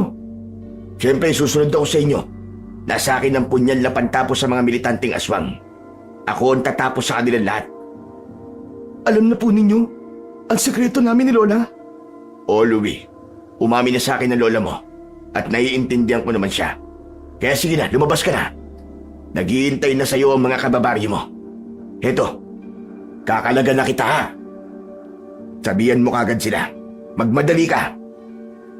Pagkakalag ko nga kay Louie, ay tumakbo kagad ito palabas na natataranta. Sumisigaw pa ito sa mga aswang na nakapaligid at nag-aabang sa labas. Dinig na dinig kong sinunod nito ang utos ko. Pinasusugod nito ang mga kababaryo nitong aswang sa kuta ni na Erwin. Katakot-takot na mga atungal ang sumunod. Galit na galit ang mga aswang. Samantala, nang unti-unti nang papawala ang papalayong atungal ng mga aswang, ay bigla naman akong nakaramdam ng kakaibang hilo. Tatawagin ko sana si Erwin, pero tuluyan na akong nawalan ng malay. Bumagsak ako sa sahig. Hindi ko na alam kung gaano ako katagal nawalan ng malay. Bigla akong napadpad sa mundo ng mga panaginip. Mula sa kadiliman ay nakarinig ako ng mataginting na tinig ng isang matandang lalaki. Habang nagsasalita ito, ay unti-unti itong lumilitaw sa harap ko. Mukha itong ermitanyo dahil mahaba ang ubaning buhok at balbas. May hawak din itong tungkod. Natutuwa ako at sa'yo napunta ang makapangyarihang punyal ko, iyo. Teka, sino ho kayo? Tsaka ano pong ibig niyo sabihin? Ako si Larry, isa kong magaling na albularyo na minsan ay naligaw sa gubat na ito sa pangangalap ko ng herbal na mga gamot. Ako ang totoong nagmamay-ari ng punyal na pantapos na nasa iyo ngayon. Pinatay ako ng aswang na si Soraya, kaya naagaw niya sa akin yan. Ngayon ay panahon na ng paniningil. Paniningil? Ano ho bang kasalanan ko sa inyo? Hindi ikaw iyo, kundi si Soraya. Alam ko kung paano mo siya matatalo sa gabing ito. Paano po? Bilang isang kaluluwa, ay matagal na akong nagmamatid sa gubat na ito at alam ko na ang kasaysayan ng mga militanteng aswang na nagkukuta sa pusod ng gubat na ito. Alam ko rin ang maitim na balak ni Soraya. Isang pagkakamali lang talaga ang hinihintay ko at nangyari yon nang ipaubaya niya sa iyo ang punyal ko. Ngayong napunta ito sa mabuting kamay, ay gagana na ulit ang iba nitong mga kapangyarihang taglay. Gusto ng mga militanteng aswang na makabalik sa dati, hindi ba? Oo, at kaibigan ko nga po ang isa sa kanila. At ang susi ay na kay Soraya. Ano pong susi? Siya lang ang nakakaalam ng ritual kung paano ibalik sa dati ang mga militanteng aswang. Pero hindi niya yon kailanman sasabihin sa iba. Kahit huliin niyo siya at pilitin sa kahit na anong paraan, ay hindi niya yun sasabihin o ituturo kung paano. Makasarili ang Sorayang yun. Paano po ang gagawin ko para malaman ko po ang ritual? Ganito ang gawin mo, Iyo. Habang wala pa siyang malay, ay ilabas mo ang punyal ko at ilapat mo ito sa tapat ng kanyang sentido. Pagkatapos, ay ilapat mo naman ang mga daliri mo sa sentido mo. Umusal ka sa isip mo at utusan mo ang punyal na halukayin sa isip ni Soraya ang ritual ng pagpapanumbalik sa militanteng mga aswang. Susundin ka ng punyal ko at isasalin yon sa isip mo. Pagkagising mo, ay isagawa mo kagad. Hindi po mapapaso at masusunog si Lola Soraya kapag idinikit ko ang punyal sa sentido niya? Hindi, dahil hindi mo naman siya susugatan. Nilalapat mo lang ang talim ng punyal. Ingatan mong mahiwa ang balat niya. Tapos kapag naisalin ko na po sa isip ko ang ritual, ano na po ang susunod? Pwede mo nang patayin si Soraya. Manghihina kagad ang mga kababaryo ng mga aswang na sumugod sa kuta ng militanteng mga aswang. Sugurin mo sila pagkatapos nun. Mas madali mo na lang silang mapapatay lahat. Tapusin mo sila gamit ang aking punyal. Walang ano-ano. Habang nagsasalita pa si Mang Larry, ay biglang may isa pang lumitaw sa tabi nito. Nagulat kami pareho nang makitang si Aling Soraya ito. Nakapasok rin siya sa panaginip ko. Aha! May pinabalak pa na kayong dalawa. Sabi ko na nga ba, mabuti na lang at kahit tulog ako, ay napagala ko pa rin ang espiritu ko. Pues, hindi kayo magtatagumpay sa binabalak nyo laban sa akin. Mabilis sanang maglalaho ang espiritu ni Lola Soraya. Pero mabilis din itong sinunggaban ni Mang Larry. Makaraan ay inutusan niya ako. Gumising ka na, Iyo. Dali! Isagawa mo na kagad ang sinabi ko. Gagawin ko ang lahat para hindi mo na siya kagad makatakas sa panaginip na ito. Para hindi siya magising kagad. Sige na! Dalian mo! Napahingal pa ako nang agad akong magising.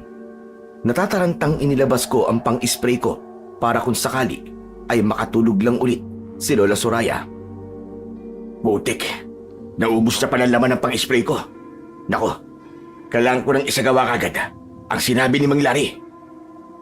Natatarantang pumunta ako ng kusina kung saan namin pansamantalang itinago ni Erwin si Lola Soraya na nakasilid sa sako. Nagtataka si Erwin nang makita kong nanginginig ng sobra. Anong gagawin mo, Dilbert? Saka bakit sobra ka natataranta at nanginginig? Tulungan mo ko, Erwin. Tangnan mo maigi si Lola Soraya at kukunin natin sa isip niya ang ritual para maibalik ko kayo sa dati. Seryoso ka ba? Paano mong gagawin yun? Sumunod ka na lang muna, Erwin. Saka ka na magtanong. Kailangan maisagawa na natin ito kagad. Nanginginig pa rin ang mga kamay kong inilabas ko ang punyal matapos naming mailabas sa sako si Lola Soraya. At matangnan ng maigpit ni Erwin sa mga kamay nitong pinagsalikop sa likod. Ilalapat ko na sana ang punyal sa sentido ng matanda. Pero hindi ko to mailapat ng maayos. Nangangamba kung baka masugatan ko ang balat nito. Hindi pwedeng mamatay kagad si Lola Soraya nang hindi ko muna nalalaman ang ritual. Sa wakas, ay nag-concentrate akong maigi para pigilan ang panginginig ko. Medyo natagalan pa ako ng konti. Medyo umuungol na rin si Lola Soraya. Palatandaan na nagsisikap itong makawala sa mundo ng mga panaginip. Narinig ko pa ang mataginting na tinig ni Mang Larry. Bilisan mo, Iyo! Lumalakas na si Soraya! Nahihirapan na akong pigilan siya! Ito na po, ito na. Nakalapat na. Teka, sinong kausap mo, Dilbert? Ako ba? Basta, saka ko na lang ipapaliwanag sa iyo ang lahat, Erwin. Pagkalapat ko ng mga daliri ko sa sentido ko at pagkausal ng dapat gawin ng punyal, agad-agad ay pumasok sa isip ko ang buong proseso ng ritual na kailangan. At eksaktong makumpleto ito ay siya namang biglang pagdilat ng mga mata ni Lola Soraya. Agad-agad ay nagpalit ito ng anyo, naging aswang at marahas na nagwala. Dahil hindi naman yun inaasahan ni Erwin, ay bigla nitong nabitiwan ang matanda. Mga pagahas kayo. Ngayon, ay malalagot kayo sa akin. Humanda kayo! Biglang dinamba ng kalmot ni Aling Soraya si Erwin. Pero nakailag ang huli. Pero mukhang hindi magpapatalo si Lola Soraya. Naglaban sila ni Erwin. Hindi makakabalik sa dati ang mga militanteng aswang. Hindi ako makapapayag. Lalapain ko muna kayong lahat. Ikaw rin, Dilbert. Hayop ka. Inisahan mo ako. Kaya ngayon, ay tikman mo ang ganti ko. Ako naman sana ang susugurin ni Aling Soraya. Pero iniamba ko sa kanya ang punyal ni Mang Lari. Dahil dito ay natigilan si Aling Soraya. Sige, sumugod ka, matanda ka. Kung hindi, tatapusin na kita. Pwede na kitang patayin ngayon dahil nalaman ko na ang ritual. Parang nag-isip pa si Aling Soraya kung ano ang isasagot sa akin. Nanggagalaiti itong gustong ituloy sana ang pagsugod sa akin. Pero nagpipigil naman ito. Pues, sino may sabi sa'yo tatalab sa akin ang punyal na yan? Ang pipitsuging albularyong silari? At akala naman niya ay alam na niya ang lahat tungkol sa akin. Ngayon ay humanda kayo. Talagang pinipilit ninyo kong ilabas ang pinakatatago kong mga abilidad. Pues, pagbibigyan ko kayo. Bigla ay malakas na umalulong si Lola Soraya. Matinis ang alulong nito na masakit sa tenga. Ano pat, napatakip kami pareho ng mga tenga ni Erwin. Pero sa kabila nito ay binalaan ako ni Erwin. Naku, Dilbert. Tinatawag niya mga kababaryo niyang mga aswang papunta rito. Tapusin na natin siya bago pa man sila magdatingan pabalik dito. Lumingalinga si Erwin sa paligid. At nang makita ang ilang mga busog ng kawayan sa isang sulok, ay mabilis niyang dinampot ang mga ito. At nang wala ng patumpik-tumpik pa, ay bumuelo siya at mabilis na tinuhog sa likod ang umaalulong pa rin si Lola Soraya. Hindi ninyo ako basta-basta mapapatay! Kahit tuhog na ang likod at tumagos pa sa tiyan, ay nakuha pa ring harapin ni Lola Soraya si Erwin. Susugurin sana nito ng damba ang kaibigan ko, pero ako naman ang nagkaroon ng pagkakataong kumilos. Mabilis kong sinugod ang nakatalikod na matanda at itinara ko ang punyal na pantapos sa mga aswang sa likod nito, sa tapat mismo ng puso. 3 ulos ang ginawa ko. Bawat ulos ay madiing-madiin. Ibinuhos ko ang buong gigil ko.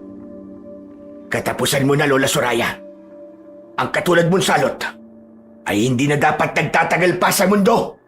Ang dapat sa'yo ay nabubulok na sa impyerno. At nakuha pa akong harapin ng matandang aswang. Nagtatangka pa itong kalmutin ako sa muka. Pero naiwasan ko yon. Hindi ko pa katapusan na.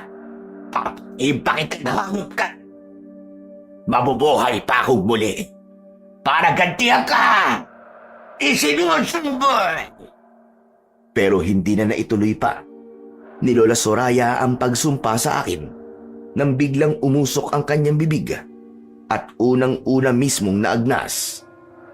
Nang unti-unti na ring maging abo ang matanda, ay bigla akong nanghina at napasalampak ng upo sa saig. Maging si Erwin, ay napagaya na rin sa akin.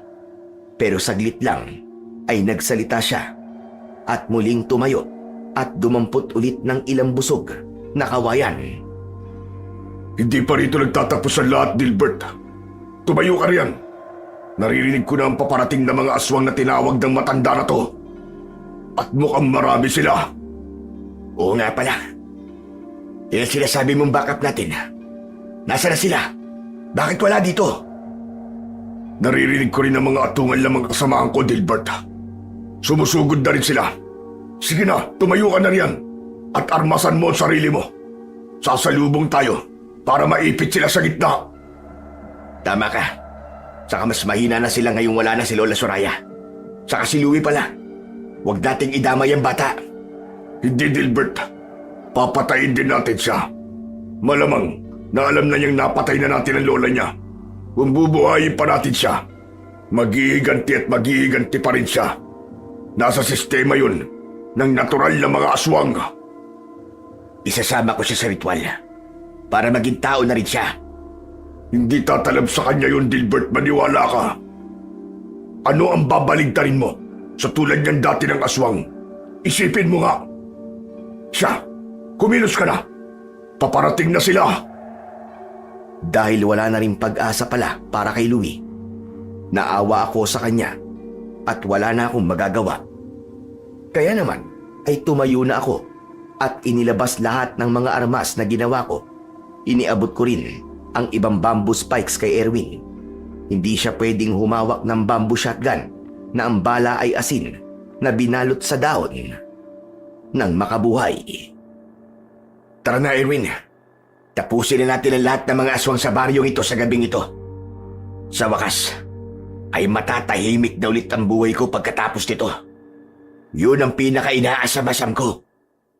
At sa wakas, Dilbert, ay makakabalik na rin kami sa dati. Excited na talaga ako. Yahoo! Anak ng putya, may payaho-yaho ka pang nalalaman ngayon ha. Tignan mo't nalaglag yung panty mo kulay pink. Nasaan? Hoy, sira ulo! Wala ko nun! Anong akala mo sa akin? Joke lang. Sobra ang tawa ko ng sandaling yon habang naka-peace sign kay Erwin na namula naman ang muka sa umpisa. Pero kalaunan ay napahagalpak na rin ng tawa. Nang gabing yon ay tinapos na nga namin ang laban sa mga aswang ng baryo Minunggul. Sobrang madugo ang nangyari. Ipinakita ko sa mga aswang kung gaano ako kabagsik sa mga pilit bumubulabog sa katahimikang gusto ko. Ipinatikim ko sa kanila ang marapat na kabayaran ng kanilang kasamaan na pati kaibigan kong si Erwin ay idinamay. Lahat ng natutunan ko at abilidad ko sa militar ay inilabas ko kahit gawang kamay lang ang mga sandata ko. Matapos ang madugong labanan, nakilala ko rin sa wakas ang Boss Gilier nila Erwin. Pinagmadali nila akong isagawa kagad ang ritual ng pagbabalik sa kanila sa dati nilang katauhan. Hindi na talaga sila makapaghintay ng umaga. Ang dahilan ay sobrang namimiss na raw nilang makabalik sa kani-kanilang mga pamilya at mamuhay muli sa katahimikan. Matagumpay naman na naibalik ko sila sa kanilang dating katauhan. Wala na sa kanila ang pagkaaswang at labis silang lahat na nagpasalamat sa akin. Tunay nga ang kapangyarihan ng mahiwagang punyal na pantapos sa aswang at ang orasyon na nakuha ko sa isipan ni Lola Soraya.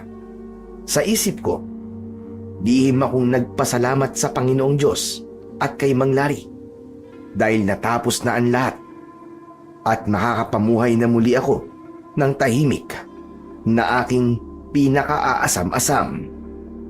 At sila Erwin naman at Boss Gilier ay makakabalik na sa kani-kanilang pamilya. Matapos ang ilang buwan, nagpasya kong bisitahin si Erwin sa kanyang bahay. Masaya naman ito nang makita ko.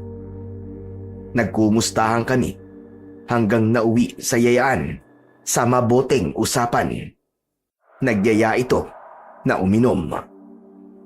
Dilbert, maraming salamat sa lahat ng ginawa mo para sa amin, ha? Alam mo, nang dahil sa'yo, muli akong nakabalik sa pamilya ko. Pambihira.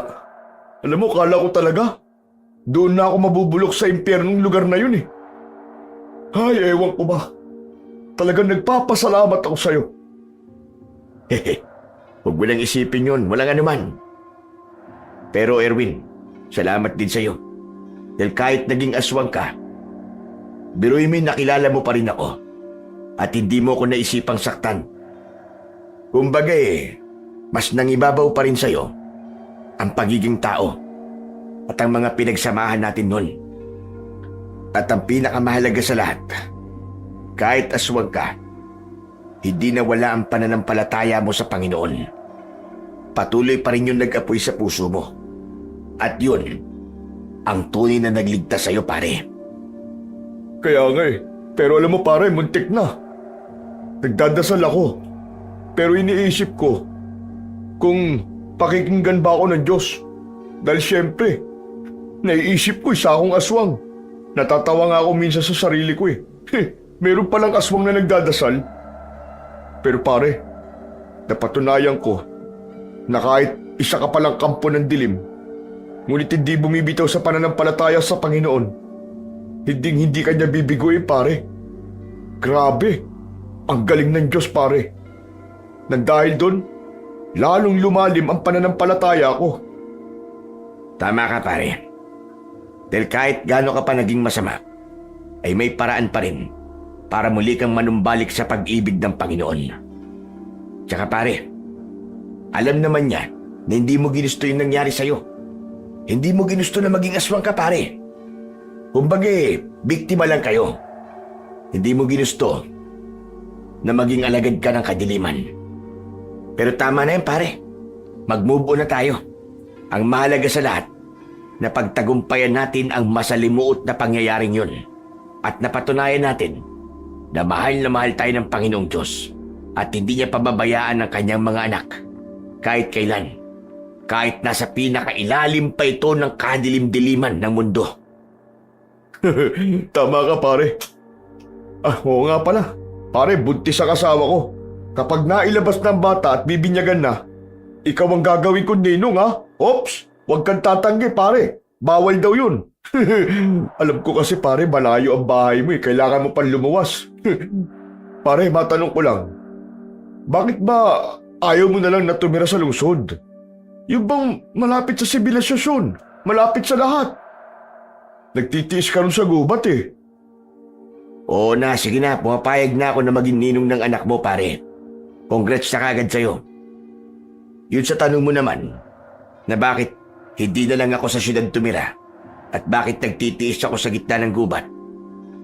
Pare, dahil mas gusto ko ang tahimik na buhay, pare. Kaya nga ako pumunta ron Yung bang malayo ko sa ingay ng mga tao, pare, at sa mga busina na sasakyan.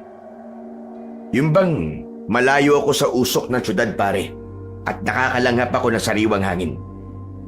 Doon napapayapa ang utak ko. Yun lang ang dahilan ko, pare. Hayaan mo na ako sa desisyon kong yun. Huwag ka mag-alala.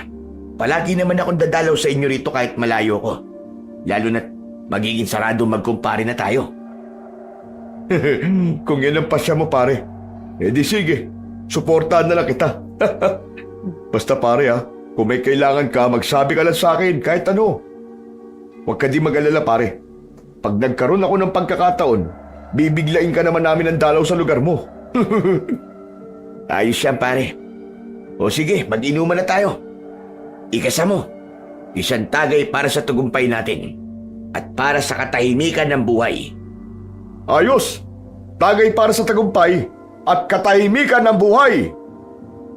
Pinatunayan po ng kwentong ito na ang tahimik na buhay ay isang kayamanang hindi nabibili ng kahit na anong halaga. Kapag ito'y nawala o ninakaw sa atin, doon natin napagtatanto kung gaano ito kahalaga na handa tayong lumaban kahit pa umabot sa sukdulan. Maibalik lamang ang katahimikang minsan nating tinamasa. Mas maiintindihan ito ng mga taong dumaan sa gulo at digmaan. Mga taong nasanay sa ingay ng putukan at takot.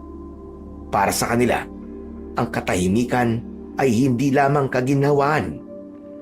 Ito ay isang pangarap, kahit pa ang kalaban ay kasing bangis ng mga aswang.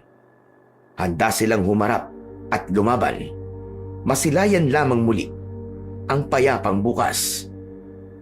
Sa gitna ng ganitong katotohanan, nagpapaalala ang banal na kasulatan. Mas mabuti na ang may kaunting katwiran kesa sa masaganang kayamanan na may kaguluhan. Yan ang sabi sa Kawikaan 16:8.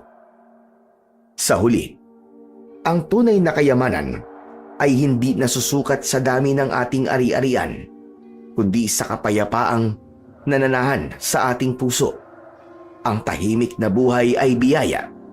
Isang kalagayang wala kang kinatatakutan, walang hinahabol, at walang kinikimkim na galit.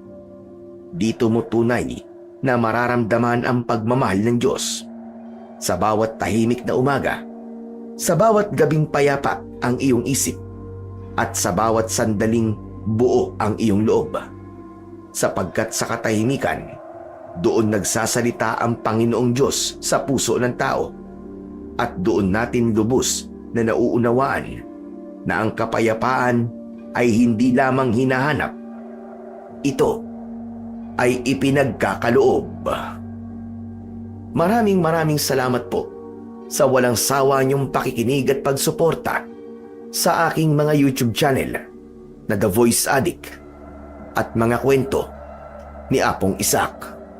Huwag niyo rin pong kalimutang mag-subscribe at i-hit ang notification bell para sa mas marami pang makapigil-hininga na kwentong aswang at katatakutan mula sa mundo ng kababalaghan. Hanggang sa muli po, at pagpalain nawa kayo ng ating Panginoong Diyos na siyang pinakamakapangyarihan sa lahat.